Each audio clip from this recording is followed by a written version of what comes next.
Hey there, and welcome. Today we're going to dig into something that catches almost everyone by surprise, the hidden cost of your shiny new security cameras. And I'm not talking about the cameras themselves, but where you're going to put all that super high-def video they're recording. So, you just dropped some cash on a sweet new camera system, right? You've got those amazing crystal clear images, you're feeling all secure, fantastic. But, and there's always a but, have you thought about this next part? Yeah, that hidden cost. It's not about the cameras, it's about the mountain of data they create. That beautiful, crisp footage has to live somewhere, and that somewhere can end up costing you a whole lot more than you planned. Seriously, we are talking about a deluge of data, an absolute flood. This high-quality video creates this massive storage problem, and trust me, if you haven't planned for it, you are going to be in for a rude awakening. All right, let's break this down. First things first.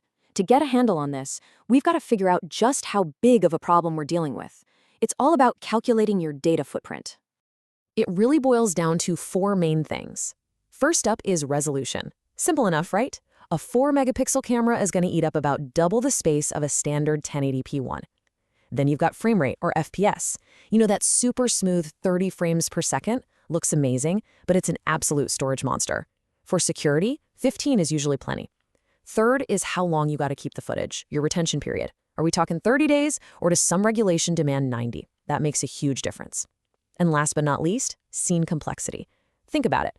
A busy lobby with people coming and going constantly, that's way more data than a camera pointed at an empty hallway all night. Okay, so if you're looking for a simple rule of thumb, here it is. Get ready for this. One standard 1080p camera, just one, recording 24/7, is going to chew through about 25 gigabytes of storage every single day.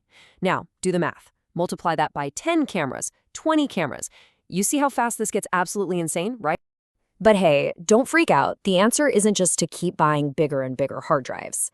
Thankfully, modern tech gives us some really clever ways to work smarter, not harder, and seriously slash that storage bill.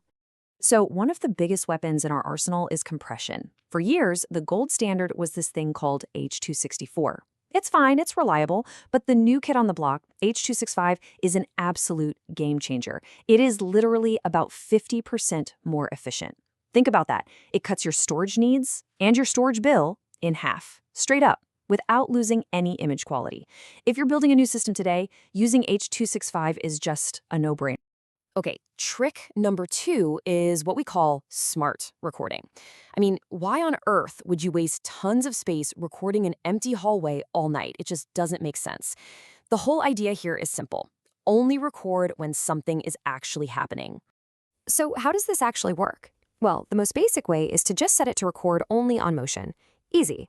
But there's an even cooler way called frame rate throttling.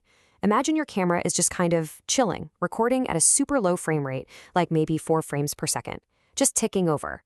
But the second it sees movement, bam, it instantly ramps up to a high-quality 25 frames per second to catch everything clearly. For cameras in quiet areas, this trick alone can save you an unbelievable amount of disk space. All right, so we've got our storage needs way down. We're feeling pretty good. But what happens when the hard drive you're storing it all on dies? Because it will. That's not a scare tactic, it's a fact. So we need to talk about an insurance policy for your data. Look, this is one of the fundamental laws of the universe, or at least the IT universe. Hard drives fail. It is not a matter of if, but when. And you absolutely cannot afford to lose 3 months of critical video evidence because one little piece of spinning metal decided to call it quits. And that is exactly why we have something called RAID. RAID just means using a bunch of hard drives together to protect each other. Now, I need you to lean in and listen to this part. Whatever you do, never ever use RAID 0 for security video.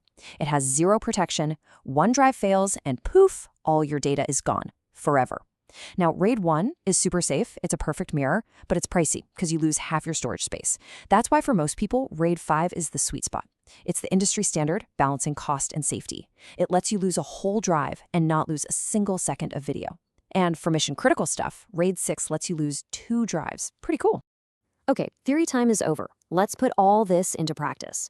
We're going to design a system from the ground up for a real-world scenario, one with some really strict rules we have to follow. So here's the job. We've got a secure room where they handle credit cards, so it has to be PCI-DSS compliant. The regulations are crystal clear. 90 days of video retention. We've got 10 high-res 4-megapixel cameras, but we're going to be smart about it, right? We'll use that efficient H.265 compression, and we'll figure the room has motion about half the time. So you plug all that into the calculator, and what do you get? A massive 18.9 terabytes. That is a lot of data. So the big question is, how do we build a system that can handle all of that and do it safely? And this is where it all comes together.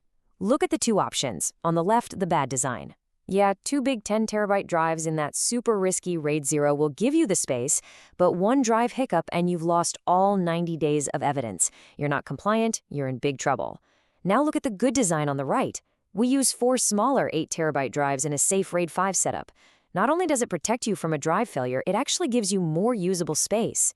Your evidence is safe, you're compliant, everybody's happy.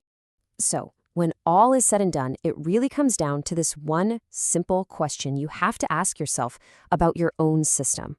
After everything we've talked about, smart recording, compression, data protection, is your video footage a genuine asset that you can count on when you need it? Or is it actually a liability? Just a ticking time bomb waiting for one little failure to make it all disappear?